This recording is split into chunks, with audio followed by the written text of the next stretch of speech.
Join us on Now We Consume. Take in the knowledge, take in the laughs, indulge in the topics with us. The Now We Consume podcast will take you through the parts of your day you normally dread. Why suffer through the existential crisis of life alone when you can do it with us? And now we consume. This is not meant to be a conspiracy episode or podcast, but we may cover some topics that dance that line like a toddler dances on their mother's last nerve. This podcast is rated I, for immature audiences only. Welcome back to the Now We Consume podcast, everybody. I'm your host, Pip. Here this week with me are my co-hosts, Gibbles and Gibbs. Hello. Hi. And this week, I'd like to start the show off by saying congrats to the graduating class of 2026. Y'all have made it. You're all adults. Welcome to the real world. Walmarts and strip clubs everywhere are now hiring. And depending on where you live, they are probably one and the same. Yes, welcome to being broke perpetually. Yes. So, what you chuckling about over there, Gibbs? It's just You. if a stripper works at Walmart, you don't want to go. There's a reason. I was at Walmart this evening. I swore I thought I saw one. Sometimes it's just the people in Walmart. So that's the show. True. The people of Walmart is still probably one of the top 5 websites of all time. Absolutely. We do want to take a quick second to remind you that we are still in a period of growth. So if you wouldn't mind taking a quick second to like, subscribe, follow, share, comment, do a thing wherever you can do a thing. I know I feel like a dirty slut dragon every time I say it, but we're trying. We're trying to grow, and I hate asking, but please, if you can help us out, we will love you forever and ever and ever. Long time. Gibbs might even dance around in a pool of mayo during the next show if you like and subscribe. Or I tell you what, if you like and subscribe, he won't dance in the pool of mayo. So there you go. There is some motivation. That's better. There you That's go. Better. One last point of notoriety here. We are rapidly approaching the anniversary of the Killdozer incident. 22 years ago. Makes you feel old. So we are going to do an episode covering that whole debacle next week. Yes. So enjoy your Killdozer stuff this week. Go and weld up your plates on the dozers. Visit your neighborhood muffler shop, give them some business, remind them that you care. Can we do like a day of dozer solidarity? Yes. Like put out flags and shit like that. Day of the dozer. Yes. Dozer day. Yes. So yeah, next weekend's episode we will be doing the Killdozer for the topic. So that will go ahead and Zoidberg us into this week's episode. And Gibbs had brought up a really good topic for us to cover. We wanted to talk about the housing situation. If you have a pulse and you've been keeping your ears out to any kind of news, you know that housing is at literally critical mass. It's unaffordable. It's overpriced. It's at a situation where you can't afford to buy a house. You can't afford to rent a house unless you've got 2 or 3 incomes, or you're just one of the lucky people that got a house back during the COVID crisis, and you're now stuck with a golden anchor. That's me. I am stuck in my house, whether I wanted to ever sell it or not, which thankfully I don't. And it's crazy because in so many areas of the country, if you make an average wage, you literally can't afford anything. I think a lot of people forget that if you're outside the major metropolitan areas, odds are your income is not a lot. And it's not your fault. You can get almost any job you want, but if you're out in the sticks or out in the middle of the countryside, it's going to be above, minimum wage, but sometimes 20 an hour, 25 an hour is the cap in many areas. And in a lot of places that doesn't go far. Well, there's a weird flip, and it depends on where you are, like where I am. That wage, you can actually afford a house. The kicker is you don't qualify for a house. Well, yeah. Yeah. But you can afford it. Like, take, for example, my situation. My son Josh, with what he makes, if he actually works the full 40 hours every week, with his paychecks, he can actually afford to live here if I wasn't here. Now, he'd be house poor, but he could afford to live here and pay the utilities. And I think he would have a home, he would have utilities, he would have at least power. He could probably still afford his phone, and he could afford a very cheap food bill. But that would pretty much be it. I don't think he could afford a car. I don't think he could afford insurance for the car.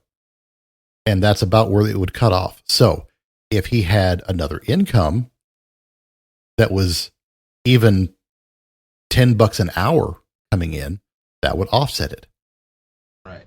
So where we That's the sad live, part is you don't exactly have like a crazy mansion. no. So it's like, even if you get a good job, you still have to work 2 of them. Yes. Yeah. Yeah. So And that's assuming with your interest rate. yes, I Because remember, he would have a much higher interest rate than you. yes, So, because that's the other part that would hurt. I have the VA that is cradling my ball sack here because I got a 2.5% interest rate. fuck you. Yes. Wow. Fuck me indeed. Yes. I'm like, almost 6. Oof. Damn, buddy. When I lived down south, the house I built there, I was at 0.9. I thought I was hot. Yeah. Yes. So, with tonight's episode, we wanted to start off with what could only be considered a genuine political miracle. Because with all the shenanigans that housing has brought, and I mean, the amount of content creators that cover this shit daily and weekly, you know that there's some stuff going on. In mid-2026, we have the idea of getting the Congress to agree on what you order for lunch becoming a legislative achievement. So the fact that just a few days ago, on May 20th, the House of Representatives moved a massive, sweeping piece of legislation under a fast-track rule and passed it by a staggering vote of 396 to 13. And I want to touch on that 13 here in just a minute. There's always somebody. Oh, there's some somebodies, and it's who those somebodies are that really kind of threw me for a roll. The bill is called the 21st Century Road to Housing Act, and ROAD is an acronym in this. I'll spell that out here in a second. But the reason it passed with such overwhelming force is kind of simple, really. The housing market here in America has officially reached a state of universal bipartisan panic. No sitting congressperson that has anything to lose can afford to vote no. So that brings up those 13 no votes. But like we talked about, if you've looked at home prices or even rent prices, you may have kind of felt your chest tighten up and then debated the perks of living in a crack house. You already know what the stats are like. Looking at the top-down macroeconomic picture that's driving this bill, the basis really is that the American dream of homeownership, it's kind of been deferred. It's been priced out, it's locked down, and kind of wrapped up in red tape, more or less. So this Road to the Housing Act that Congress is finally doing, they've admitted that you can't fix a shortage by just throwing money at the buyers. Now, this bill's not perfect because you throw money at things, it just inflates the prices even more. And we saw that during COVID with the Biden stimulus. It was, now correct me, didn't Trump initially start that and then Biden carried it through, but then he extended it further? I believe he was initializing it, saying, we're going to have to do something. Uh-huh. And then, of course, the Democrats vilified him. They vilified the vaccine and everything until Biden got in office. All of a sudden, this is the best thing ever. We have to do this. Here's money. Here's this. Everyone should stay at home. When you had Nancy Pelosi in the very beginning in Chinatown in California. Oh, God, I remember that now. Yeah. Everybody should come downtown. No, COVID. Hug a Chinaman. Stop that. Yeah. Yes, I Let me remember come. that Everybody now. needs to come downtown. There's no virus. I don't know what he's talking about. 12 months Yes. later, oh, you should not be out of your house. What is wrong with you? You're committing a crime. Yeah, but she still went and got a haircut illegally. Uh-huh. Exactly. Nancy Pelosi. Yep. Two weeks to flatten the curve for 8 months. Yeah. Yep. Yeah. So,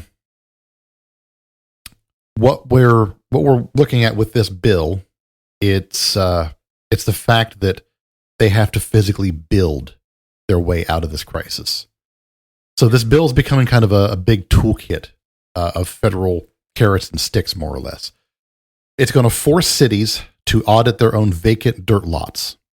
It's going to legalize factory-built modular housing on traditional foundations to help dramatically cut construction costs. And there's a highly debated rule that draws a line in the sand against Wall Street hedge funds buying up entire suburban neighborhoods. That last one right there. Yes, that's been a big one. Now, I personally, and we're going to talk about this, but I personally don't think it goes far enough because it still has an insanely high limit to what they can buy. So it needs to come way the fuck down, but it is a start. You're right. So we're going to kind of look at the blueprint for all this, and we're going to try to break down some of the mechanics of this. So here's the point where if you're not super into all the politics stuff, you can turn this episode off and go listen to one of our other ones. But we're going to try to keep this one as moist as we can because, Gibbs likes moist clam chowder sometimes. So, Even as someone from New England, I never got the whole clam chowder thing. I'll be honest with you. No, neither did I. Chowder. I don't like chowder of any kind. Yeah. I can go to Panera Bread and get corn chowder. But yeah, clam chowder, ew. Yeah. All right. So, something to keep in mind. Right now, we are sitting on a massive housing deficit. And depending on where you get your information, the U.S. is short anywhere from 1.2 to almost 5 million houses, which is an absolutely massive number. We've been underbuilding for more than a decade, ever since the 2008 crash. We've had local zoning rules that have locked land in an absolute vice grip. And now the median price of an existing home has plateaued to an absolutely ball-crushing $400,000. Now you top that off with mortgage rates that are just sack-squeezingly holding at 6% or higher in some areas. 6% is considered low in my Yeah. area. Wow. Yeah. That's It's higher around here, but I've seen 4s in my area lately. But That's because you hear Deliverance playing in the background. you shut your whore mouth. actually it's a nice area. It is. It is It's a nice area, but I'm just, I've driven through like the actual Appalachians and like in Tennessee and crap like that. Trust me, you're fine. Yes. But you add in the fact that we're now hitting a historic median age of first-time home buyers. It officially hit 40 years old. Now, the bad part about that is that 10 years ago it was 30. So it's the same people. Yep. yeah, it's the same people. What We've that just does gotten show older. is that the younger generation has not actually acquired any wealth No. in 10 years. No, they haven't. Which is kind of staggering to think about. People cannot save the money because the issue that we have is when inflation goes up, obviously taxes go up and everything else effectively goes up. So any cushion that you did have or any ability to save is now gone for a lot of people under the age of 30. Yeah. And that's the problem is you need those people to buy those starter homes. So now it's the catch-up between a lot of investment companies, or people buying their second home, investment properties, things like that. So it's very difficult to find an actual starter home. Yeah. I have a friend of mine. He makes really good money. Granted, I live south of Boston, but it's like, it's insane to try to find, you're basically finding crack houses for $400,000 around here. Yep. And it's like, great. So I'm paying $3,000 a month to have a house that has a roof that's leaking and the foundation sinking. But hey, But what that's if where you're we're a at, but- crackhead?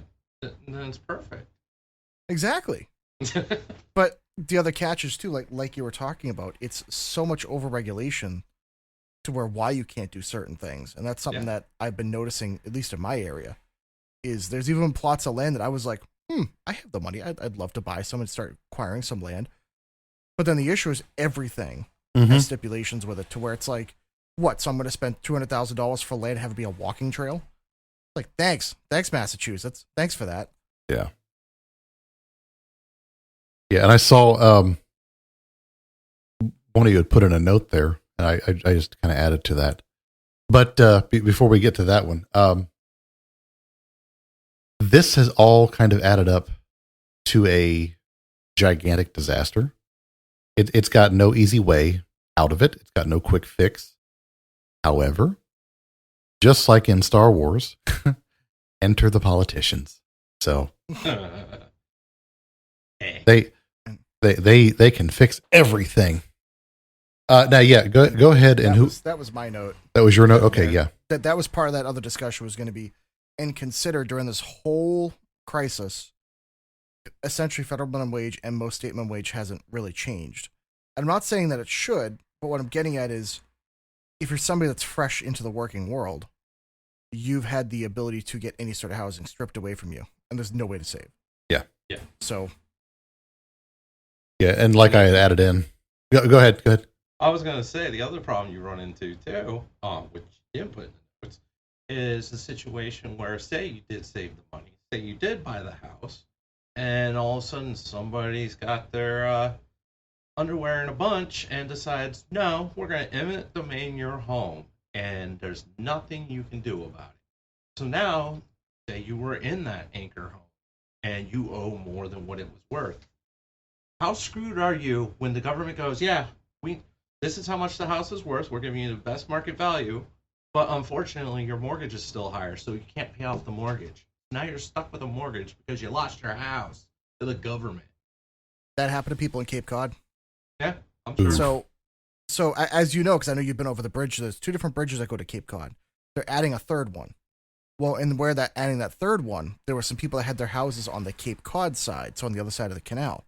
Right. Well, they had put in all the paperwork before the COVID housing crisis happened. So they're still paying them the pre-COVID values on those houses. And a lot of those houses have doubled, if not tripled. So there's several people, granted they had 2 or 3 years to move, but there's several people that are like, I didn't want to move, I didn't want to leave. And the government's like, well, tough crap, we're putting in a bridge here. So here's $300,000 for $1 million house. Good luck, have fun, bye-bye. Yeah. And it happens to people. Now, to be fair, they've had several years to move, but it's still not fair. It's still not right, regardless. Because then the problem is, anybody that does due diligence on buying the house, they're going to realize, oh, crap, it's going to be bulldozed, so why buy it? Well, then you also had, what was it? I think it was Wisconsin, where they were putting in a manufacturing facility, and it was going to be run by China. I think it was like Foxconn or something. And they ended up with a bunch of incentives from taxes and stuff like that. It was huge. And this was before, this was during the time of Biden when this was taking place. And of course, people were raising a holy shit fit about it. And a bunch of people lost their homes to eminent domain and all that. Well, then Trump gets in office. Now people who have, some say so to what other countries are coming in trying to do here, and now the project's been nixed, and now you have people who've lost their homes that are gone for no reason. Yep. Thank you. No, it's been such a disaster. Yeah. In a lot of areas. And honestly, the government with eminent domain, they should have to pay you, but they should have to go through several realtors and be like, what's the actual fair market value for something like this? Yeah, for eminent domain, they need to get at least like 3 quotes before they cut you a check. And they should also do like what the military does. When the military accidentally damages your property, say like there was an instance where there was a F-16 or F-15 or whatever it was, pylon ejected off the plane accidentally. It split a cow in 2, and the military came back and paid for 3 generations worth of cows that would have came from that animal. Wow. You're talking a lot of money. The government should do the same thing when it comes to the eminent domain. Yeah. Like, you should be taking the time to go, okay, it's worth this much. Based on whatever rate we go by, 20, 30 years from now, what is the house going to be worth then? We should go. That's what they should be paying. Yeah. Because not only are you ruining someone's life by potentially screwing them out of their home, and now they could be stuck with a mortgage that they're going to have to pay on until it's gone. But then whatever value you would have had in that home, regardless, is now gone as well. Yeah. All I can think about is that rancher now has the official record for the world's quickest ground beef. That is, he's got a plaque and everything. You want to know the best part was? The pilot was a captain, last name Kirk. Oh, wow. That's awesome. I know. That was the best story I heard for a long time. I was like, nice. On brand. I love that. Yep. Oh, yeah. So, Gibbs, what kind of problems are people running into when it comes to the housing and whatnot? So, did you want me to read a specific section or just do general? Because I have some. I mean, whichever. You can do whatever. Okay. So the issue, at least now, granted, I always do the scope for what I see in my area, which is the Northeast in America. The issue that one of the things I keep running into, because I have a couple of friends that are realtors, a couple of friends that they buy and sell a lot of real estate, they help out a lot of people. It's just the amount of stipulations and regulations that, quite frankly, are unreasonable when trying to buy and sell. The added taxes, especially in this state that they've been adding in, they're actually trying to do rent control statewide now. That's going to be on the ballot in November, which is going to suck because they want to mandate maximums and minimums. So that gets rid of any affordable renting. The other issue we've had, and I don't know if you guys have this in your states, but a lot of towns or counties or even some parts of the state, they do minimum square footage sizes for houses. So the idea is that they want to be of a certain value. They don't want you to undercut the value of everyone else and lower their property values. So it has to be a certain size. So here's the problem. Obviously, as the house values go up over time, you have to keep building bigger and bigger houses. Well, there are some areas in Massachusetts where the smallest house you can build is like 2,000 square feet, 2,500 square feet. I saw in Lakeville, I think I was watching some builders that the smallest they could do was 3,000. Wow. That's considered a starter house. And in Lakeville, that's almost $1 million. Wow. So it's like, hey, congratulations. In this town, that's the smallest one you're going to get. From there, it only goes up. This is the problem of when you have things on a scale that's based off of the value of a currency, is eventually once inflation hits, things skyrocket almost exponentially.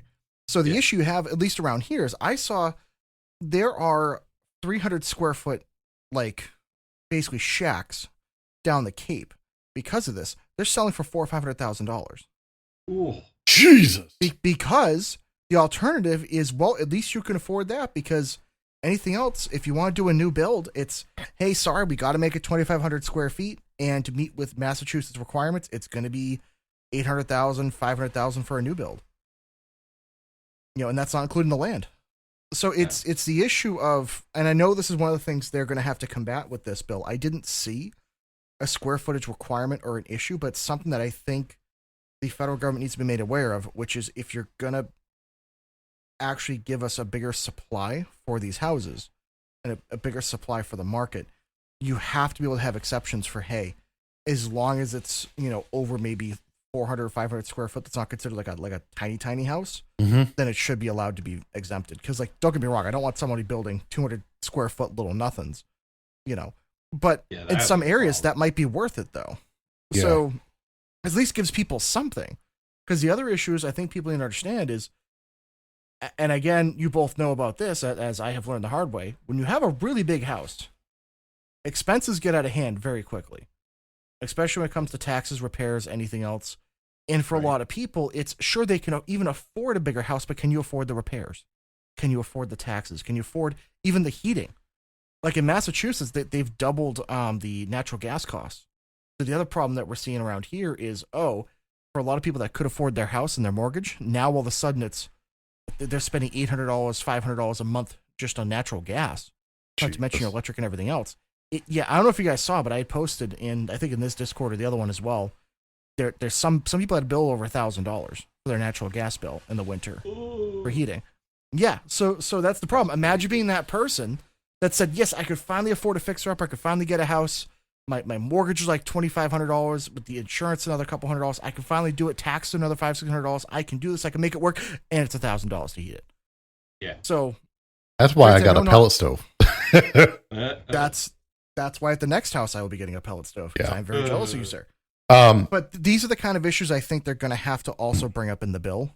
Yeah. That at least we're dealing with around here. So I don't think we have any minimum square footage things like you were talking about down here. They don't tend to build really small houses because they don't sell well.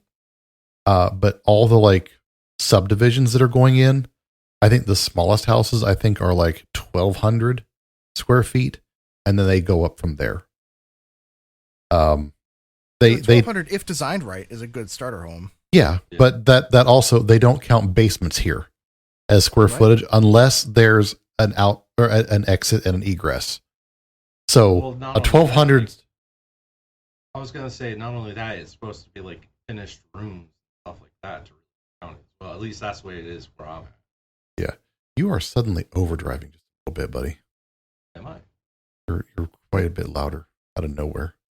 But yeah, so a 1,200 square foot upstairs can equate to a 1,200 square foot downstairs as well. And all of a sudden you've got a massive house that is only getting, half the square footage accounted for. But you brought up property taxes, and I want to get up on my soapbox for just a minute because I have a bitch.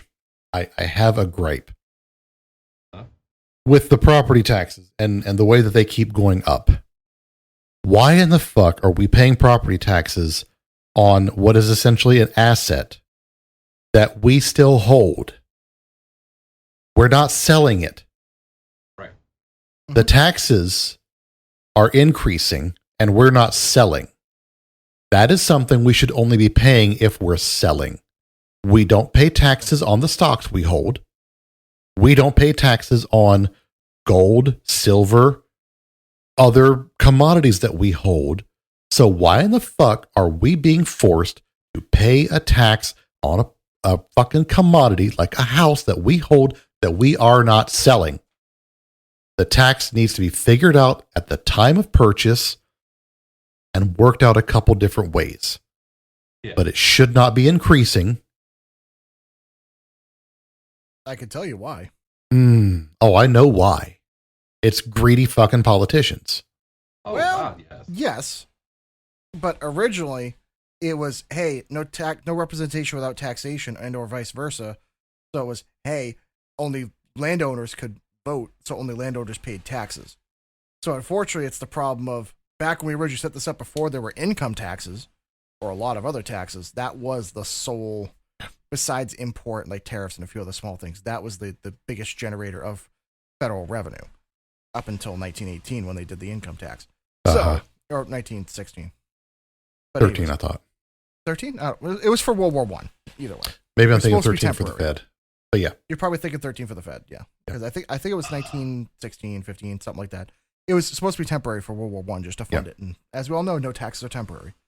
No. But, so I 100% agree with you. That is also an issue, too, that if you have to keep paying taxes on an appreciating asset, then that should also be able to go against what you have to pay for the next year. There's got to be a way.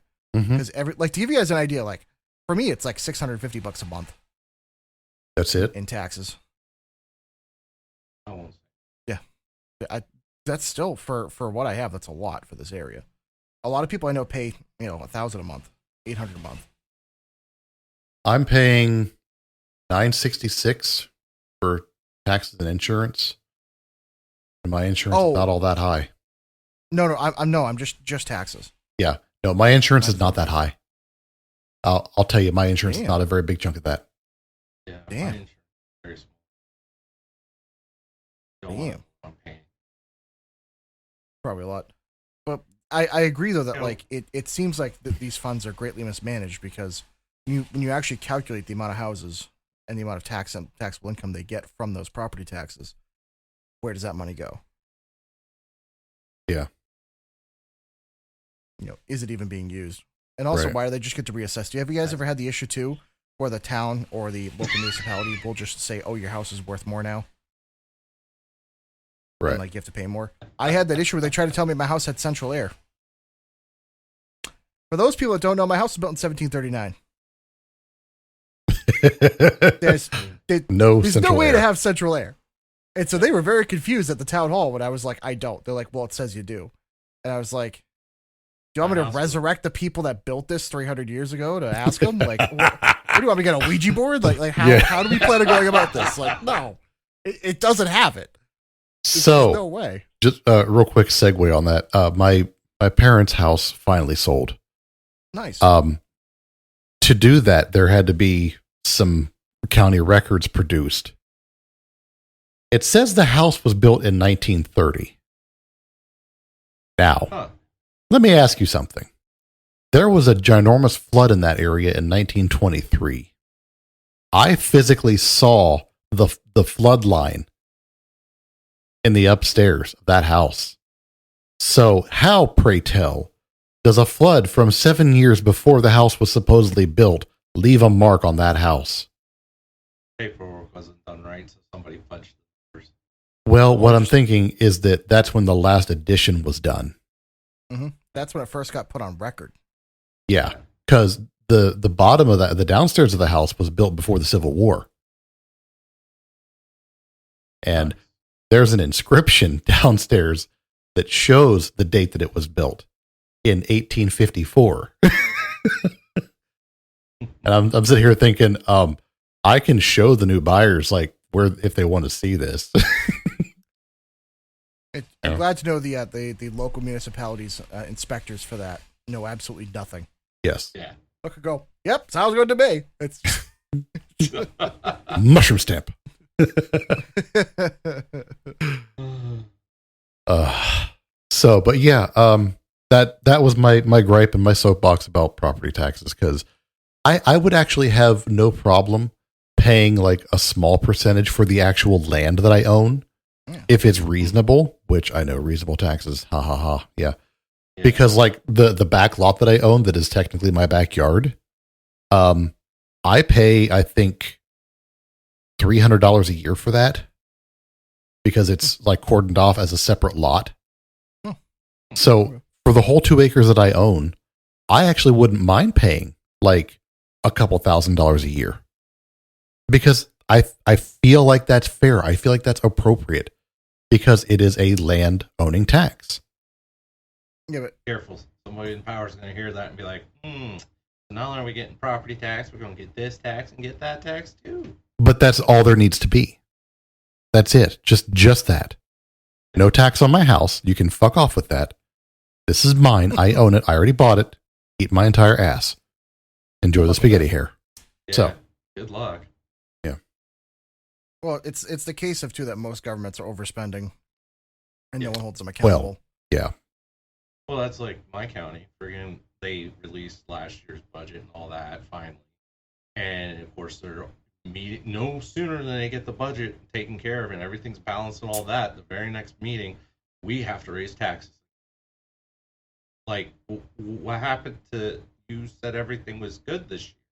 Why is it next year now you have to pay exponentially even more now? Like, what's taking place? Yeah. It's almost like they expect that people are just going to be like, yeah, okay, you got to spend more money next year. Well, it's because most people have. Yeah. You know, most every government in America has been able to get away with it every single year, at least every decade. So have a new group come in and raise everything. Oh, yeah. You know? Yeah. Dusty. So, getting back on topic a little bit, we have a bit of a war on red tape, thankfully. And there's a slight fight being fought against the NIMBYs. Do y'all know what NIMBY is? No. Not in my backyard. Oh, yeah. We had one of those when we were having a big old fight about chickens. Yeah, down here in Ohio, the NIMBYs are currently standing against the data centers. Because Good. You know what? That's a good cause. yes, Yeah. Fuck Zoidberg segue on the data centers. NVIDIA is coming up with the home sized data center that they will pay you to run for them. That is something that Depends. yeah. It runs when when you're using during off-peak times for your house. So when you're not home, it'll use the electricity that you wouldn't otherwise use, the internet you wouldn't otherwise use. The question is, though, are they going to pay you enough to cover the electrical cost and some? Yes. They pay like a flat rate. I think I saw $22,000 a year. What? Yeah. Can they install 4? It's like, I'll sign the paperwork. That sounds fine to me. Yeah, it's like, listen, I've got 2 acres. Y'all can have like the whole back lot. Go fucking for it. I've got 5 here. Fucking yeah. Build a mini center. I don't care. Right. But that's something I want to keep my eye out for. If someone seriously got paid that much, yeah, like there's a lot of people out there that could build a small house and build one of those out back and call it a day. Yep, that's their retirement plan right there. But yeah, that's something to keep an eye on. But sorry, I had to sand crab on that thought.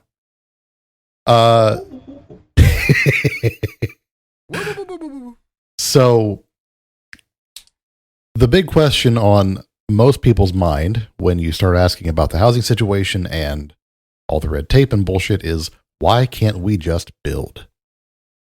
The sad fact is mostly because of zoning laws and regulations. There's a lot of single family only zoning. There's a ton of mandatory massive lot sizes, like Gibbs was saying. And there's endless local community review meetings that have made building a simple duplex feeling like trying to launch a rocket into orbit, hopefully more successful than Blue Origins. Yeah. Now, I do have a counter argument to some of this, though. Uh-huh. Being around the, District of Columbia with the big cities stuff, I can see why some of these laws or zoning permits and everything were done in such a way, because if you start packing everybody in, and you're going to end up in a situation where you're going to be forced to take people with little to no income and put them in the same building as people that work for a living. Mm-hmm. And I'm not saying everybody does this, because that would be stereotypical. Not trying to do that, but from a police officer standpoint, for what I've seen over 13 years, anybody that doesn't have a job, they have time on their hands. Uh-huh. And that's a bad thing. And what happens when you have time on your hands? You get bored. And some people, when they get bored, they do things they shouldn't do, like walk in their neighbors' homes and take them. Yep. Or they sell drugs. Or they just find something to do, like you have teenagers with absolutely no future for them, job prospects or anything, and they decide, well, screw it, I'm going to start a gang or a street crew, or whatever they call it, wherever they're at. And you're going to sit there and tell people, well, you have your home here, but right across the street from you, we're going to put in a 8-level apartment complex. And half of that complex, more than likely, is going to be either Section 8 or some kind of HUD housing, because of the fact you have to allow the lower income people to have a place as well, which they should. Yes. But the problem that you end up with is that there's going to be some bad people ended up in that situation, and a poor person who's been living in that home for 30, 40 years, or however old they are, and now they've watched their home price fall, their land price fall, their community now is getting riddled with crime. Things like that. But again, it's not everybody that does it, but it does happen. I watched brand new apartment buildings get put into the 6th District of Washington, D.C. Brand new. And within 6 months, it was disgusting. Yeah. So it's not theirs. They don't have to take care of it. So exactly. We have that problem happening in Massachusetts where Maura Healey had made an agreement to where for every new building you build, you have to, or new development you build, you have to build a certain amount of Section 8 housing. Wow. And so the problem was builders would have to buy 2 plots, buy 1 plot for the nice homes they want to build and the other plot for the Section 8. So there's some weird areas, even in my old town that I used to live in, where you'll see these beautiful developments with really nice houses. And then across the street, it'll be a bunch of Section 8 stuff built really cheap, and they're facing each other. Yeah. And it's supposed to combat this issue. The problem is you end up lowering the value of the nice houses, and then the Section 8, weirdly enough, ends up being an absolute cluster because with the local town disliking them, there's a lot of other internal politics and a lot of other crap that happens. So it's like nobody wins. You know, it's like congrats. No. And nobody's really held accountable for the Section 8 either, because like again, my experience is DC. You have people in the Section 8 offices who game the system for the citizens who are in those situations that are doing stuff they're not supposed to be doing. Like in their lease agreement, you know, for Section 8, you're not supposed to have anyone else in that home but you. If you're not on a lease, you're not supposed to be in there. Period. Dot. No visitors, no nothing. That is not, you know, the home is to help you get back on your feet, get a job, all that stuff. It's not supposed to be some permanent structure or anything like that, but yet you go down to the Section 8 offices in DC, they'll sit there and hold your hand and say, oh, this is a loophole to do this. There's a loophole for that. Oh, they wrote you a ticket. You know, you're supposed to be getting kicked out. Oh, go over here and fill out this form and we'll extend it out. So either they drop the case or, you know, whatever. Or we'll get you a different place. The problem is there's some people that abuse it. Oh, yeah. And what's disgusting is, you know, then you see these young ladies that they're just like, I can't wait to have my kid because then I get my own section. Not, I'm going to graduate, move out, you know, find some place of my own, work for a living or anything. No, I want to pop out babies, get Section 8. No Section 8 and EBT. Take care of it or nothing. Yeah. And there is no incentive to take care of it. So you can trash the place and nobody's going to say no. Yep. So then you end up in neighborhoods like what Gibbs was talking. We are on the idiocracy timeline, my friends. Yep. Welcome to Costco. We love you. Yeah. So that's what I'm saying. I mean, I'm all for it. You know, help people out, but there has to be a way. If we're going to build these homes and do what the government's wanting to do, there has to be a way to sit there and be like, look, here's a carrot.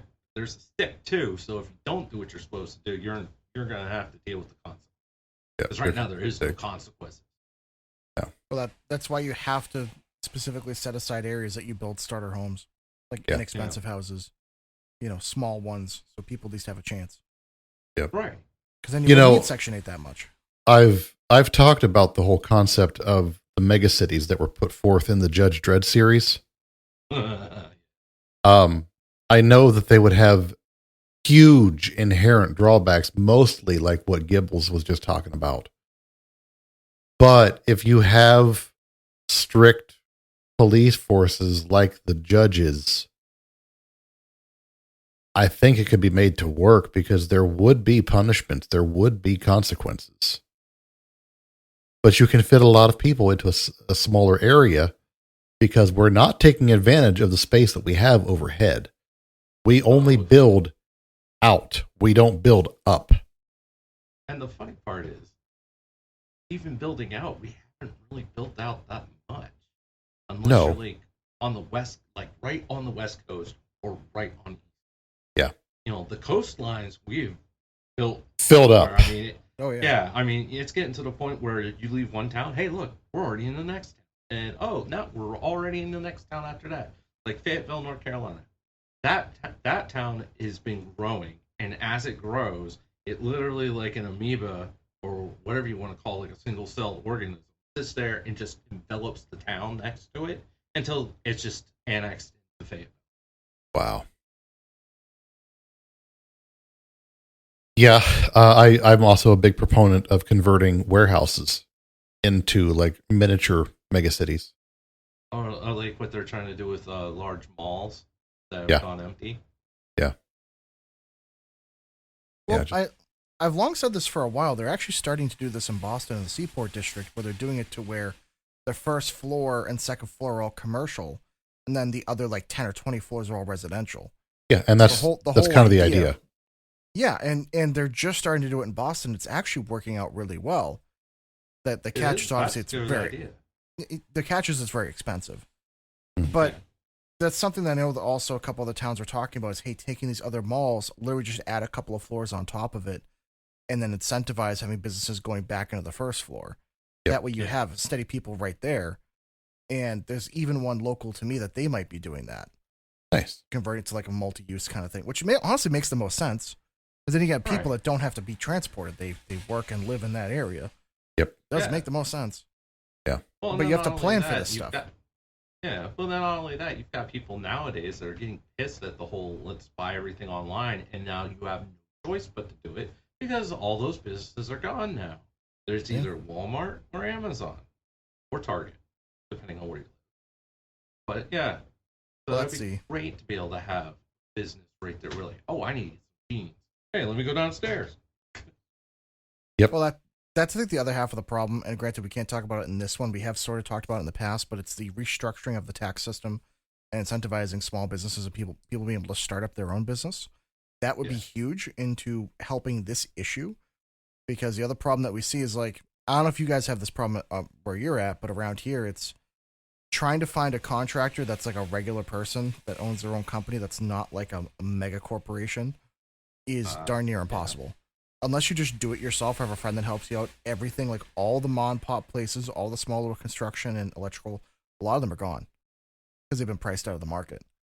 So you have to call this mega corp that, does 10,000 homes a year that they renovate, and good luck trying to get quality work out of them. You guys see the videos. I'm sure everyone's seen the videos online. But it's like, freshly built a renovated house, and like nothing is done right. Yeah. Absolutely. Even my house, as good as it is, there's things that I'm like shaking my head at, like, no, not right. Yeah. No, there's still some smaller outfits that do construction and renovation down here. So that's good. I don't know how for how long, but they're still here. Yeah. All right, so talk about the laws or the zoning issues. Yeah. So this act that got passed introduces a $200 million annual competitive grant program for local governments. Now, it's got a caveat. If the city wants a piece of that federal money for their infrastructure, they have to prove that they're actively killing their own red tape. So they have to fast track permitting and relax the old zoning laws to allow the missing middle housing. That would be duplexes, townhomes, and accessory dwelling type units. And one of the smart things is that instead of letting developers just bulldoze all the nice green areas out right outside the city and creating bigger like environmental type issues, the bill explicitly rewards infill development, which is building on vacant or underused lots inside the existing city limits. So it prevents annexing more and more land just to qualify for what would be city limits. It also streamlines the national EPA reviews, specifically for the low-impact urban infill projects. So while you still can't dump toxic waste, you can no longer use a 3-year butterfly migration study to block a townhome project either. So that's good news when it comes to building houses and getting sites inside the city used for better use. Oh, yeah. Land use efficiency is massive in combating this problem. And I think a lot of that goes back to what we were just talking about with reusing older buildings, vacant buildings. The malls have been a massive thing. We've all watched the decline of the mall, so find a way to revitalize it, turn it into something that could be actually useful. Not only that, but the issue I've seen too, at least in my area, is because the costs have become so extreme. A lot of places are very hesitant in doing any commercial work because of these changes in taxes and other laws. We've already had it happen a couple times in Massachusetts where you comply with the law, but by the time it's approved and done with, and then ready to be signed off on, they might have said, oh yeah, by the way, in the last 3 years, the laws have changed. You have to redo this, and that. That actually happened to a local mall down in Kingston. Because I remember I was working for a construction company fresh out of high school, and I helped them do the plumbing for the new, there was like a massive arcade and bowling alley. It was like like 100,000 square feet. It was crazy. Jeez. Like 35, 40 lanes. There was so many arcade games. It was nuts. Doing the plumbing sucked. That was a great job out of high school. Thinking about that when I was up digging ditches at 5:30 in the morning. But literally, I had helped them build that, and then within the next 5 years, the whole place had gone under. Because, that entire mall, they did a ton of renovations to it, and Massachusetts changed a ton of laws, and then there was a housing development supposed to go in that they canceled. And they're like, well, we planned for another 10,000 people to be in the area. We don't have it anymore. So they ended up closing down a few years ago. Wow. So it's that kind of stuff that has completely decimated certain areas. And that's just Massachusetts, because that's more I know, let alone around the country. I've heard of so many stories like that. Yep. Yeah. Sit there think you're complying, and then at the end you find out, oh yeah, by the way, which is dumb. Yeah. When things like that get filed, there should be like some kind of a compliance like allowance built in, so that law changes don't affect this site for X amount of years unless it's some kind of like catastrophic fix that has to be done. Yeah. But something to keep in mind, the federal government does not control local city dirt. That falls under the purview of City Hall. So in a massive portion of American suburbs, it is literally illegal to build anything other than a detached single-family house, which is kind of weird if you think about it. Yep. Well, I actually had this problem. A friend of mine, he wanted to buy some land down near Plymouth and divvy it up because there was 5 acres for sale. He wanted to divvy up into like 3 plots. They said, nope, it has to be a single plot. Like, well, what if I want to build several houses? Nope, you're not allowed to. Must be all one house. Like, so even if he wants to take care of like his sister, because they have like his sister and her husband and like someone else, I forget what. They're like, nope, it must be all one property. Tough shit. Okay, so it's a big enough plot. It's multiple houses. Eat my ass. Nope, not allowed. Fuck you, it's mine. Because it's a rich area of Plymouth. If he divvies it up into 3 smaller houses, it will devalue the property around him. So they said, nope, absolutely not. I live down the road. I don't want my house going down. Blah, blah, blah, blah. So, nope. You know why this happens? Because there are strict gun laws in Massachusetts. That's why this happens. Yeah, that's exactly why. Fucking no fun. Yeah. Yeah, we're not allowed to have fun here. Yeah. Because I would turn that into a fucking shooting range and devalue everyone's property. By the way, my kids had the best fucking idea to lower the property taxes. We find out when the auditors are going to come by. We're going to have the kids outside going all feral on each other. Fucking ladder matches in the front yard. Drag out the fucking wood into the front yard. Have a big old burn pit. The whole 9 yards, and just wait till the auditor drives by and takes a picture. Well, here's the thing. You got to grab a trailer for free off of Craigslist, Yes. the Facebook Marketplace. Mm-hmm. Get a couple of trucks that are really beaten down that someone will just park. Put them in up your on front bricks. lawn. Yep. Yeah. Oh, yeah. Go if you're going to do it, do the whole 9. Yep. Right. And if we can time it to when the front window gets replaced, there's just a giant hole in the front of the house. Oh, yeah. Yes. Oh, yeah. Suddenly you're paying $300 less a month in taxes and just don't tell anybody why. Just, hey. Crazy. Crazy how it worked out. Suddenly I'm only paying $300 a year in taxes.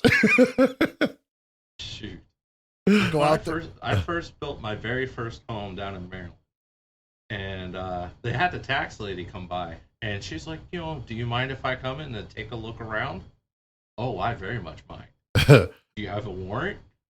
Excuse me?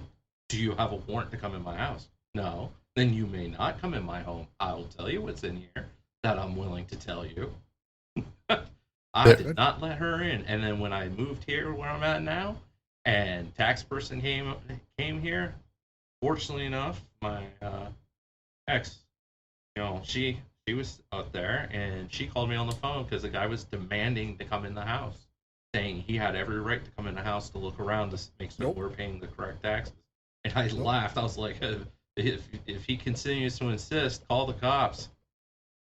Nope. Because tax people do not have the right to come in your home to do squat.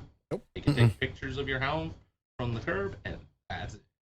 If they want to tax you for what it's worth, they already have the building plans that were submitted and approved on. Exactly. So you tax off of that. Exactly. Yep. Tax this dick! Yeah. Because I know some of them, I mean, it's obvious, when you, like in my case, it was an unfinished basement. They want to come in to see, is it really unfinished? Because where I'm at, they don't tax you extra if it's not finished. Like, they don't tax you for the garage because it's living space. Right. So until it's considered living space, that's less tax. Yeah. So, I have a unfinished basement. We'll go. Yeah. Exactly. So, what can citizens do to help get things done in their localities?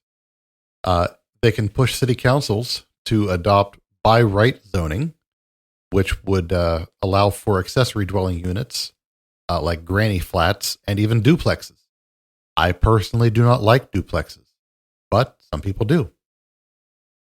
By right means if the blueprint meets safety and building codes, the city must approve it automatically without forcing the builder to go through a gauntlet of angry public hearings. So, what that means is that if they submit a blueprint for a housing development and one of them gets approved and they're all the same essentially, and they can prove they're the same with minor differences, like, oh, we have these three that are this way and then these three are mirrored, but they're, other than mirroring, they're the exact same. Yeah. And then it goes like that all the way down the street and around the cul-de-sac to the other side. So it's 3 houses one way, 3 houses mirrored, 3 houses one way, 3 houses mirrored. But they're the same. They're just cookie cutter houses. If they approve the build plan, then that's it. The whole thing is quickly done. That would make sense in that instance. Because you shouldn't have to sit there and go through red tape for an entire neighborhood. That's literally all one house. Right. Now, bring in the idea of the manufactured houses where you've got whole panels and stuff that are pre-manufactured. Same deal. If they approve the build process, if they approve the quality and say, okay, yes, this qualifies, all they have to do then is have the inspectors come out, which inspectors need fucking Psy to do the training, because good God. Y'all know who I'm talking about. Oh, yeah. But it's a way for them to kind of fast track everything happening without getting in their own way. And it's great. I think the other side of this, though, is they need to hold these contractors accountable when they actually build these buildings and they're not up to code or not up to spec. They need to have inspectors that actually know what they're doing to combat the other part of it. Because then the other part I've seen, too, is like a lot of these developments, they're built so crappily, like we spoke about, and they just have a bunch of issues. So just make sure, like the town, if you're going to fast track this and do this the right way, which I agree with, just make sure you hold them accountable and actually like checking up on the build like you're supposed to. Yeah. Because we had an issue near my mom's house where they were going to take out an old golf course that they basically went broke. And so it just left sitting there. And they were going to put development in. The problem is that if they put the development in, it would have changed the water table in the area a lot. Because I happen to know, I know people on the Conservation Commission. And one of the problems would have been is with my mom's house, it's on like the side of a slope and down, like it's built up, raised up. But then the issue would have been, oh yeah, the entire backyard would have flooded because they would have offset the water levels because they were going to basically bulldoze the entire golf course. Gotcha. And one of the problems that we brought up there was, hey, who's going to hold them accountable if it does change? Because they kept saying the builder, like, oh yeah, no, it's not going to change. We already did the study. It's like, well, no, the town's done the study. We know it will. And then I brought up the point of, well, who's going to hold them accountable? And everybody was like, what? And I was like, well, yeah, what happens if you approve it and they still do this? And then my family's house gets flooded out. Who's responsible? And everyone was like, oh, yeah, we got to really look into how we're going to do that. It's like, yeah, no shit. So just, just make sure. Well, I agree with a lot of these things. Just make sure you guys are holding your local towns accountable. Because I will tell you from experience, even if you're a local townsperson, like standing up in these town meetings and saying something, it goes a longer way than you think, especially when you ask the one question everyone else is too stupid to ask. Yeah. Which, let's be honest, it doesn't take much to be the smart person in the room at these council meetings. Because honestly, Yeah. Like, like it's Alaskan room temperature IQ. Don't worry. Trust me. You're probably fine. You'll probably say something that's worth something. I've honestly been kind of tossing around back and forth, like running for city council, just because some of the potatoes around this area and some of the dumb shit they've been doing and approving really makes me question, like, what the fuck is going on? Well, speaking of dumb shit, you have the council member down in, I think it's Texas, where he was so pissed that his bill got denied that he's submitting a bill that will not allow cell phones, internet, any kind of Wi-Fi in the city limits because his bill got turned down. He's like, oh, well, if it was for the license plate cameras, the flop cameras that Good, are those like in shopping plaza malls and stuff. those things are illegal anyway, in my opinion. But that's Right. But they were trying to have that paid for and stuff, and the citizens were basically lied to, so everybody was up in arms about it, so they eventually had to get rid of it. Well, more than like, the way this guy's been acting, he's very butthurt about it, so then he's submitting a bill that would make all this other stuff illegal because, well, if you want digital privacy, you're going to have digital privacy. It's going to be all or nothing. That's ridiculous. And everybody's just like, okay, you're doing this because you're not getting your paycheck like you wanted. The fact that you were investing. So. Yeah, but people like him need to be held accountable. Oh, absolutely. And that's why they should do that. Or you know what? You know what they should have done? Is I would have spoken with the police chief and said, you know what? Let's get the bill passed, but only watch him for it. Have him pass it, absolutely. But I would immediately tell the officers the day that he signs into law, all right, great, now you're following him everywhere he goes. That's it. I want to know why he wanted it passed so badly. Well, the minute he looks at his phone, he gets arrested. Yep. Oh yeah, that's true. So that's what. Then what you do is the minute it's passed, you call him. The problem is I'd be the biggest asshole. That's the issue. Wait till he leaves 5 minutes, then call. Yep. The minute he picks it up, have a police officer right behind him, give him the lights. Oh yeah, I saw you're operating your phone while driving and operating your phone while in city limits. That is 2 crimes. So please step out of the vehicle, sir. Yeah, just absolutely.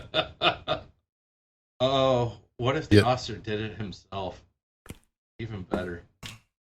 Yeah. Yes. Calls that man around the phone. Well, they would have an exemption what are you doing? because they're allowed to use the laptop and stuff while working. So he would have the exemption, not necessarily the politician. That's what I'm saying. You could have the officer setting it up just to see what he does.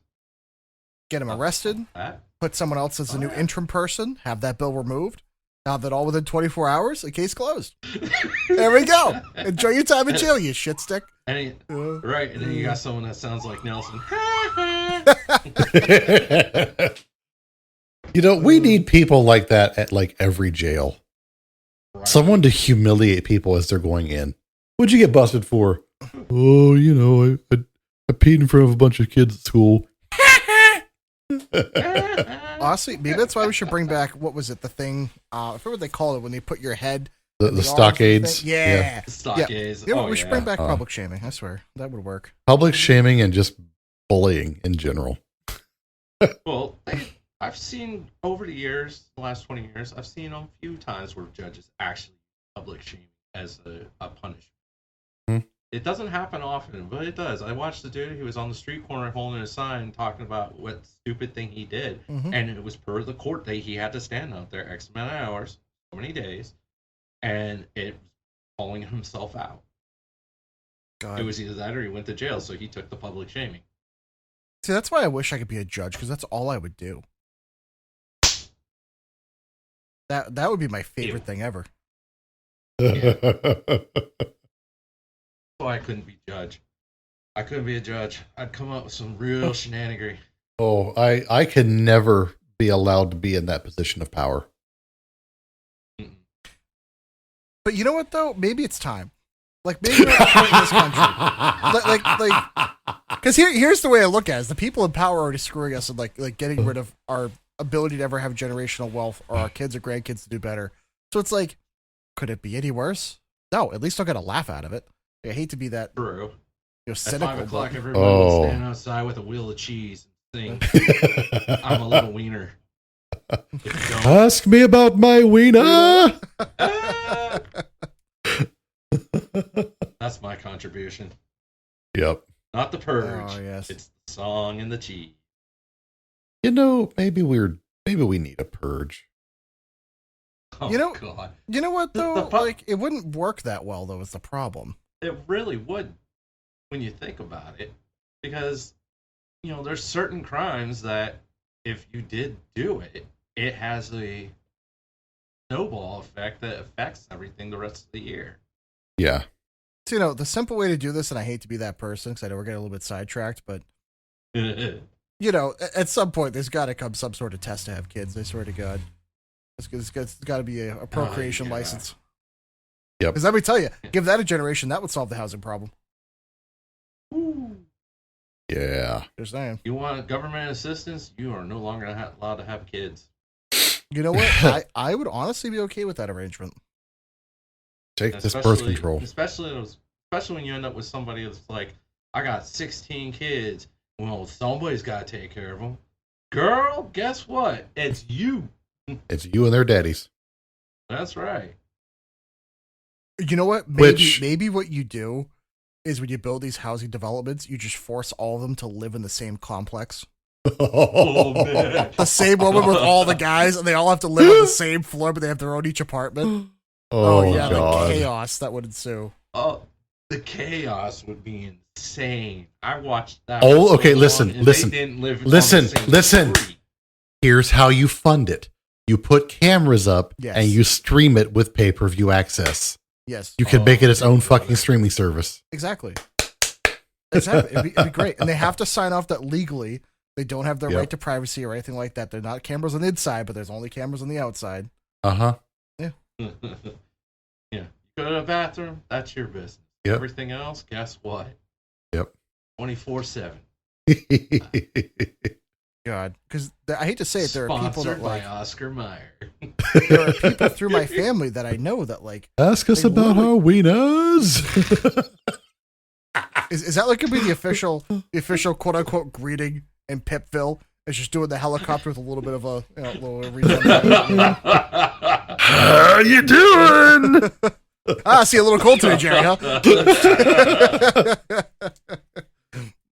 Oh, boy. man. Hey.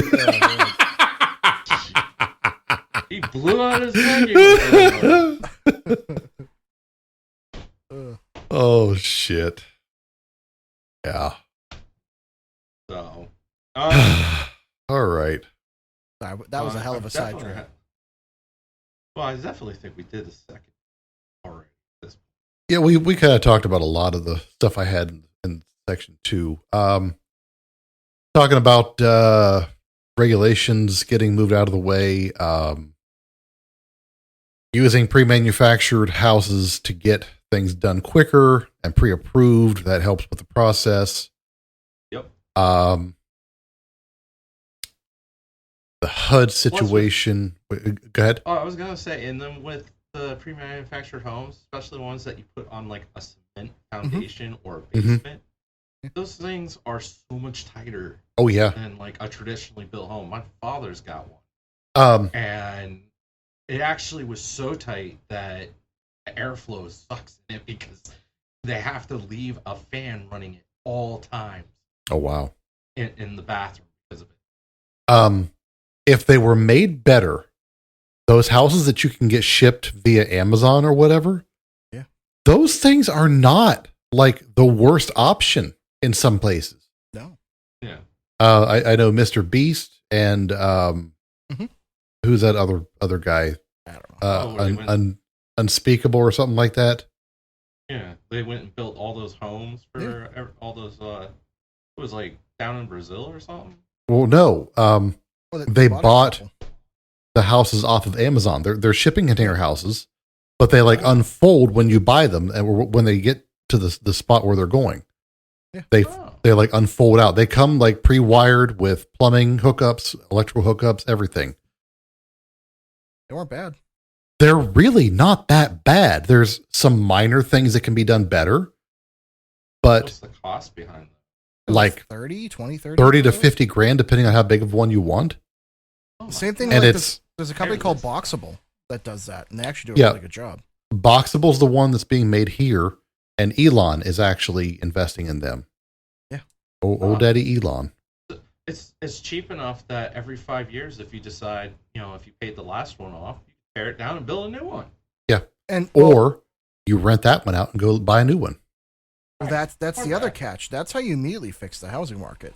Is being able to offer those small houses. Because I think maybe this is my generation that I'm starting to notice, and granted, I'm a little jaded on this topic, but I think there's a lot of people that are sick of having a bunch of stuff and having like so much to take care of, so much to do, where it's like, why have such a big house? Why have so much going on? When really, especially in my generation, if you're busy working a lot, it's like you're only really home to sleep and rest, and like you go out with your friends, go out and do stuff. So why have that be a huge asset and a huge cost, where if it's not going to really appreciate because you can't afford something that's going to appreciate anyway? So why not have that as an alternative option for someone that just wants 400, 600 square feet just to be able to have a kitchen, bathroom, bedroom, living room? That's it. That's all you need. And for some people, especially, or I know a lot of guys that like go through either like breakups and stuff like that, or divorce, or like I know like someone else that like she's like a family friend of ours. She's like a single mom that she went through a divorce, and like she would just want to have like for her and her kid something small. It would give a lot of options to people, especially if you could get it to where like it's not taxed the same way or has tax incentives, or especially if it's well insulated and if it's thermally and energy efficient. It makes the most sense. Like some environmental incentives. So a lot of these houses that we're talking about run off of those power packs, like the one I have, and they come either with solar panels installed on the roof or with the ability to have solar panels installed on the roof. So they're already off grid. That's cool. That'd be a way to do it. So yeah. So I mean, it's a little neighborhood. That's somebody with some money or with the ability to get some money could do that and put up a couple acres worth of these, a small subdivision. Yeah. And it wouldn't take a lot. And for people that don't have a lot, that would be huge. Yes. Because imagine if all your living expenses were like $500 a month. Exactly. For some people, that's all they need. For people just coming into the workforce, it's perfect. That's all they need. Or for people that all they have is Social Security. And I know some older people that like they don't have a family. They never had kids, never had whatever. So they're like in their 80s or 90s, and they're like, I guess I'll just breathe. Yeah. I guess that's my option. Whereas something like that on Social Security, if you could only have $400 or $500 towards your bills and save the other $400 or $500, that's huge. They could actually, see their friends and family and like do things. Because there's a lot of older people. I think people forget, as much as they want to assume all the older people have a ton of money, there's a lot of them that are really trapped. Yep. Because of the rise in the cost and taxes as well in these houses. So something like that would be amazing. A lot of people that could downsize, sell the house, and that would free up more houses on the market. Everybody wins. Yep. Yeah. It's literally a win-win. I mean, I remember at one time when I was growing up, you hear about how, okay, you get your starter home, it's not very big, maybe even build an apartment, and then you worked up getting a larger, especially when you get to like your 30s or something, and then you decide, I'm gonna have kids now. That's the kind of ideals that I grew up with, hearing where nobody talked about walking out the door of college and going, I'm gonna need $1 million home. Like, people really should start going back to that. I'm gonna get a starter home. It shouldn't be. Yeah. The $1 million home was always the dream, not the fucking mandatory minimum. Right. That's the problem. Yeah. I mean, I worked up to what I have, and I didn't expect this right off the bat. No. I knew I couldn't afford it right away. Oh God, no. I never imagined that I would have what I have. And I feel, I hate using this word, but I mean, I feel completely blessed to have what I've got right now. I mean, it's a beautiful property. I'm trying to put work into it to make it look even better and take care of it as best I can. And I'm finally at a position in my life where it's happening better and it's happening more. And I mean, this is going to go to the kids. I know that. So I'm trying to make it what it can be, as long as it can be for them. Because as much as I hate to say it, they're probably not going to be able to get a house that's anywhere close to this for themselves. So this is my gift to them. That generational mindset, I think, is something a lot of Americans need to think about now. They should have been thinking about 5 or 10 years ago, but now it's houses will be generational. That's why, like, again, I know with like my girlfriend and I, like whatever house we get next, it's going to have the future in mind, like long term. The same thing with like my other buddy that he like has a kid, has a daughter, stuff like that. They're getting their stuff together. It's like, I've already talked with him. Like, I know he wants to buy a house. It's like, all right, you got to look at this long term.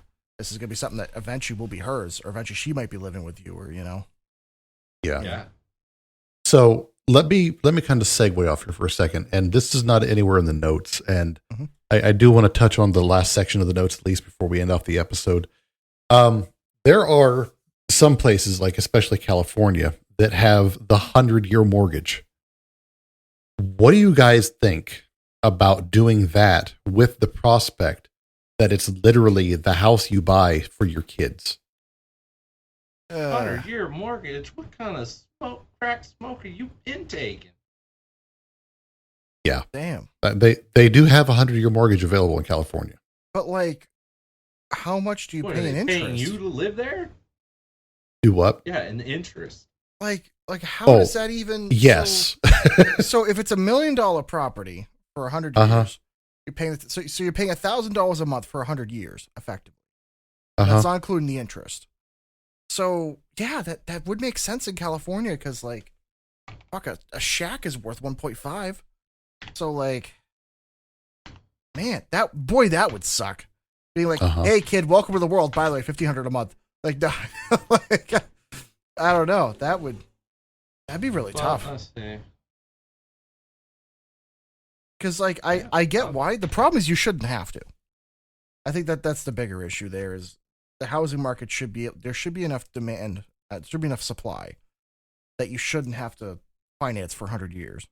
Oh yeah, no. That's insane. But then you have the issue like what we're going into is that you have these corporations or hedge funds or wherever they are that come in and buy up entire neighborhoods with cash. Cash, sight unseen, will take it and then rent it out for extreme amounts. Because now they're trying to make a profit. Yeah, well, they should be allowed to buy them anyway, but that's another thing later in the notes. The 100-year mortgage, I'm still kind of like mulling that over because, like, I guess in some situations it could make sense. I found a quick mortgage calculator for the 100-year mortgage. A house price of $850,000 with an $80,000 down payment. A 3% interest rate because the 100-year loans get lower rates. No PMI. $1,200 estimated closing costs, property taxes, and homeowners insurance with $2,700 to $1,500 respective, or each. Right. Your all-in monthly payment is just shy of $2,400. That's still a lot. It is a lot. That's a lot. But for 100 years. How much do you total expense over 100 years? $1.6 million. So it doubles. So, 600. but people pay that in 30 years. Yeah. People pay that kind of double rate in 30 years. So it does equal out if it's a structured loan, if it's a well-structured loan. As long as it's not like a variable rate or anything like that. Yeah. Now let's put that up. That's what I'm worried about. Let's do that at something at 8%. Then your monthly payment is $5,400, and your total expense is $5.3 million. So if you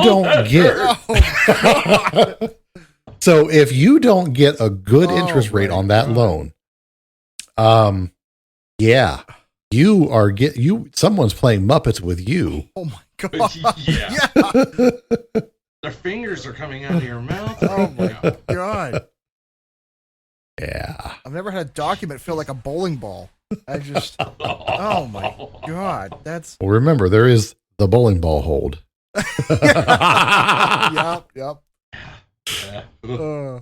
I got chills on that. So I guess that's going to be one of the things where I wonder how many people are going to sign those 100-year mortgages, and I wonder how many of them are fixed versus not. Oh, they would have to be fixed, and they would have to be mandatory minimum or low interest. That's the only way they would work. But That's I the think a lot only of way people they might would not work. read it. I'm going to bet you money that they're going to prey on people that need a low rate, and they're going to say, hey, for the first 10 years, it's 3%. And then for the next couple of years, it's 5%, then 7%, then 10%. I bet you they're going to find a way at some point to get them to default on it or something like that, or find a way, and the bank just takes it back anyway. I bet you. And then resell it. Yep. Listen, predatory lenders have a special place in line at the wood chipper. Yeah. So, but yeah, okay. So I wanted to touch on that last section before we end the show. We had mentioned in the opening, if one of you guys want to take the section, please do, because I've talked a lot tonight. I'll be honest with you, I don't even know which section you're at right now. The third one. Okay. That one. There we go. One. Yep.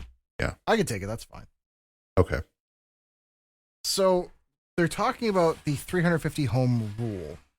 There's a major consumer frustration on the rise for large institutional investors and hedge funds, buying up entire subdivisions with all cash, no inspection offers, turning entry-level neighborhoods into permanent rental monopolies. Now, I actually had a friend of mine that literally just happened to him. He placed an offer on a house, and then an investment company came and just offered more in cash without financing, and he lost the house. He's like, fuck, you can't win. So they'll offer more than what it's worth because they know what they can get out of it. But the issue that we've been seeing is a lot of these investment companies are buying up a ton of houses. Now, is there a way for us to access like public records to see how many they're buying? Because possibly the issue I've seen, or at least I've heard about, granted, this part's hearsay, so take it with a grain of salt. But from what I've heard, is a lot of them will use either other shell companies or different structures. So I've heard the same thing. Okay, so you've heard the same thing.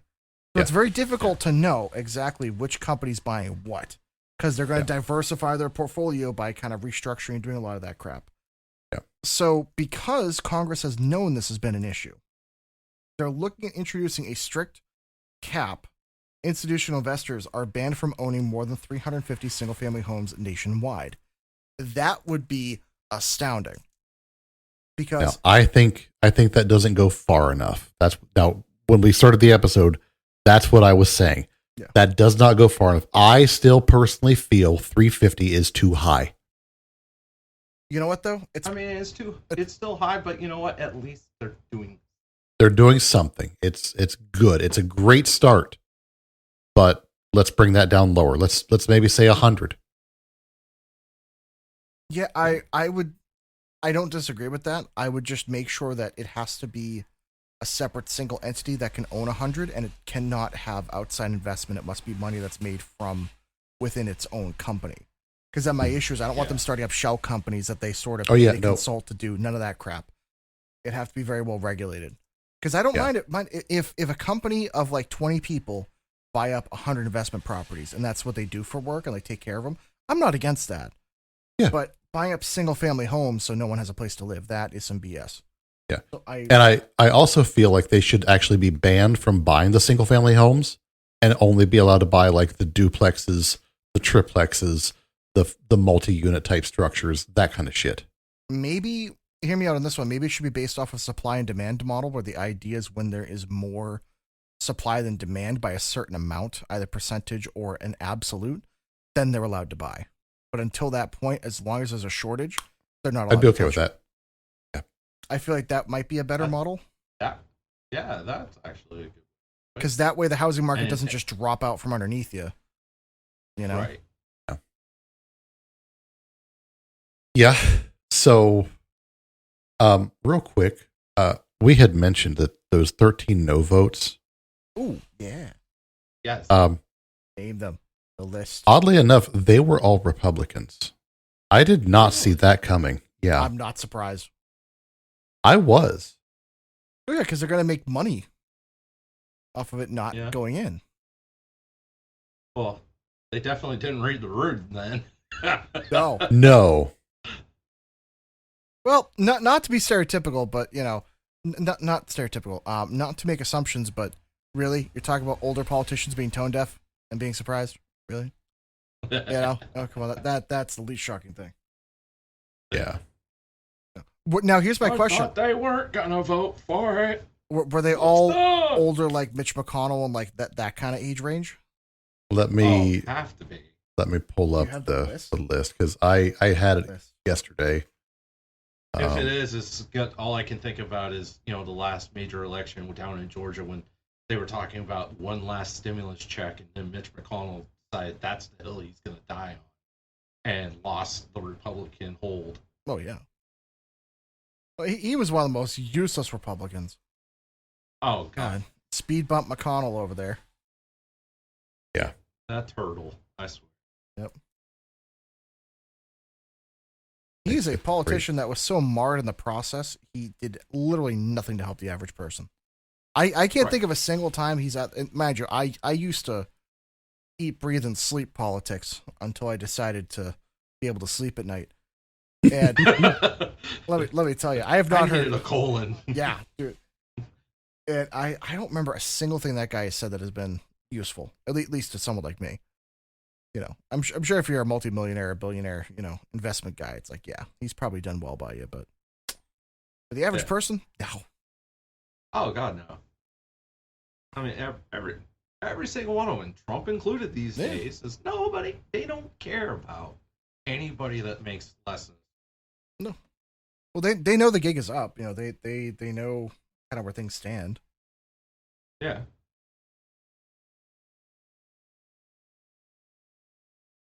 Okay, I have the list. Please. Here is the list of all no votes. Would you like names and states? I would love that. Full rundown. Full dress down. Let's go. All right, here we go.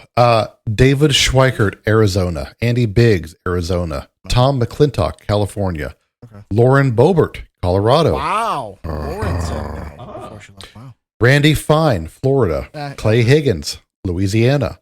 Andy Harris, Maryland. Eric Burleson, Missouri. Warren Davidson, Ohio.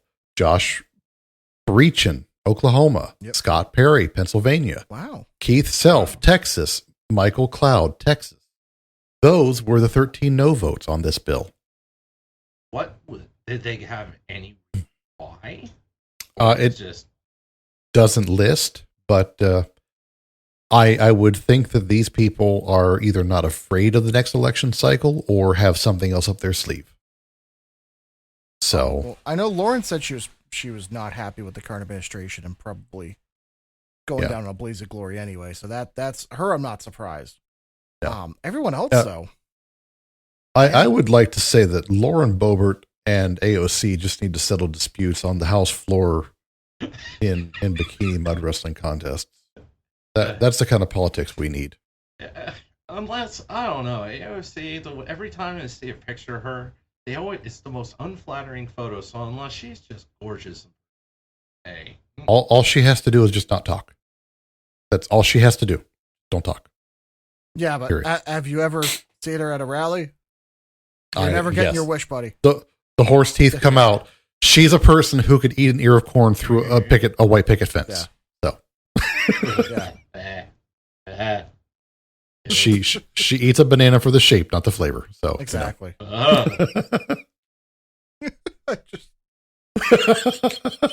It just makes me think of that video. Do you like a Whopper?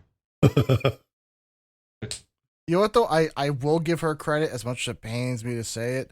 She did have some pretty good stuff about the healthcare system a few weeks ago. So it's like, all right, at least even a broken clock is right twice a day. Yep. Yeah. All right, I have to give you one. I'll give you one. If that's the one we're going to give her, we'll give it to her on that one, I'll give because her one.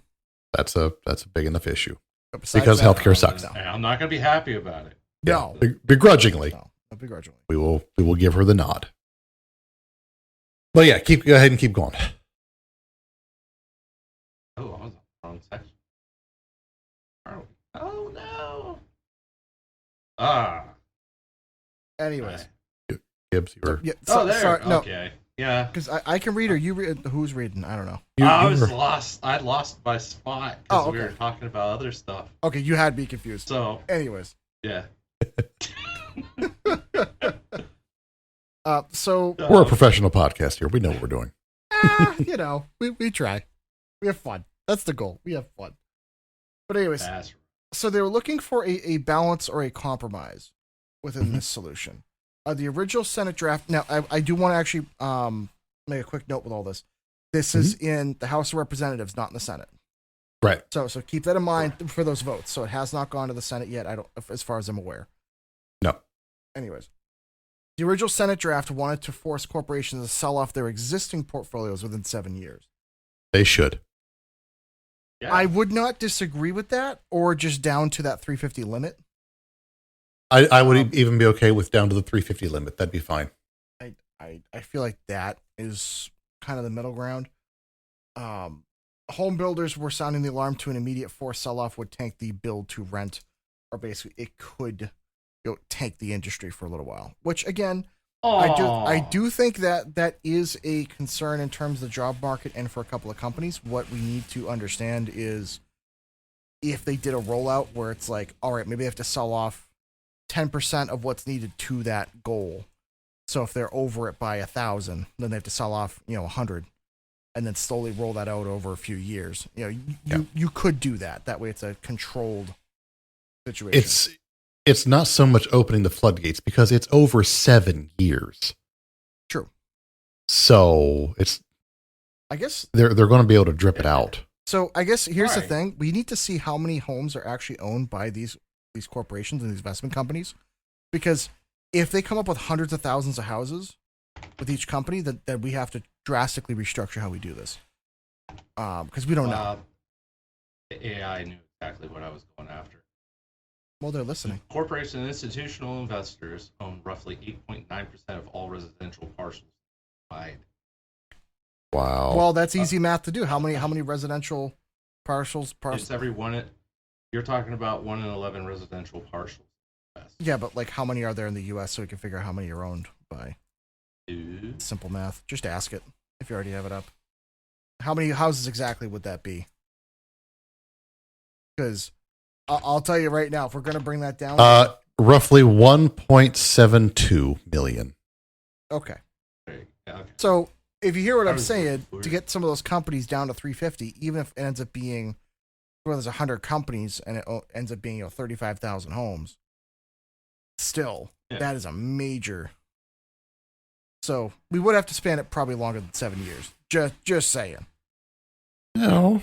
And then also make it to where you can't have foreign investors buying homes either or land. Oh Yeah. I think especially for single family homes, if you're not an American citizen, you shouldn't own one. Because I don't want No. other companies buying up all the houses. Absolutely not. That no, it's one thing if you buy like an apartment complex, maybe, but even like Yeah. one. Foreign investors Yeah. owning our land, no, shouldn't happen. So quick number. If you divide that number by 7 years, that's 245,714 houses per year going back onto the market. So if you Okay. shit, That could work. 245,714. So 245,714. If you divide that by 50 states, that's less than 5,000 houses per state on average Okay. per year. I think that would work. I don't think that's going to tank the build to rent pipeline like they were saying. No, it's No. not. So, All it is you've got some lobbyist that's doing their job. Oh, absolutely. Scare tactic. Yeah. Scare tactic. and it's working. That's why I'm a big Always fan work. on this podcast. We actually break down the numbers and look at it. Uh-huh. We try to bring receipts when we talk shit. Yeah. So, As much as we're not a big fan of the AI stuff, it's sometimes really fucking helpful for figuring this shit out. no, That's not so good. I don't use AI for anything, do I? But no, honestly, the new stuff. is Mansley actually- shows his face. We gotta have like a GIF of him like typing away on a computer furiously in the background. Just We got to get him peanut butter? What? Oh GIF, my GIF, God. same difference. One's a peanut butter, one's a picture. Get it right. It's all fake peanut butter anyway. It's not the real stuff. I have chemical real peanut butter upstairs. But like real peanut butter? Yes, organic peanut butter. Good. That stuff's good. I can taste the hippie hair. Well, back up a couple inches. Jesus. Not that long ago, and it actually tasted sweeter than the stuff you get made from the manufacturer. Yeah. It was weird. It makes a big difference. Yes. But It made my brain stop. you know what, though? I hate to say it. Sometimes I prefer the artificial peanut butter. Maybe it's because I grew up that way, but like every once in a while, it's like, can't beat it. Mm-hmm. Can't beat it. Yeah. So, it's fun. Yep. Take us home, Gibbs. All right. So the big picture. This bill isn't going to make homes $50,000 overnight, nor should we want a violent crash or a violent overcorrection. The underlying fundamentals of the market for I can't English. Oh my God. Low delinquency rates and high equity mean the economy relies on real estate stability. And it is true, no matter what policy you put in place, it's not going to drastically change things overnight. However, with the policy that we're talking about here, it could be over the course of a decade, which it gives a lot of people a chance to actually get somewhere. By combining zoning reform and factory built efficiency and corporate guardrails, the goal is to safely ramp completions up towards 1.8 to 2 million units per year, and it's about slowing price growth down to a normal 0 to 3% rate.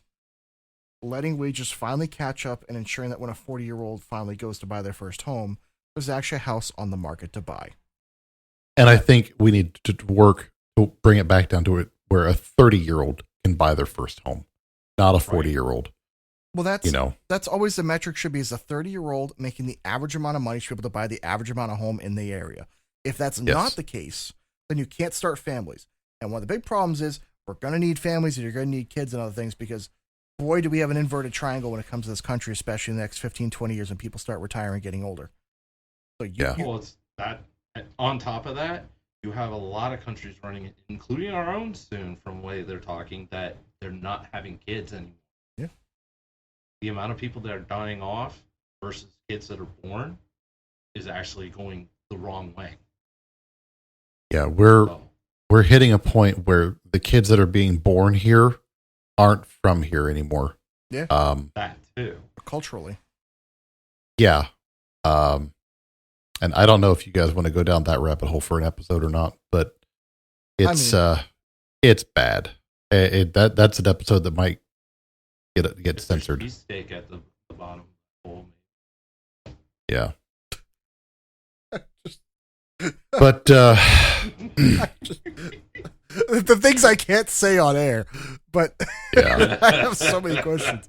That would be a discussion we could have. It's just unfortunate. I think that we might have to do that as like our premiere Rumble episode.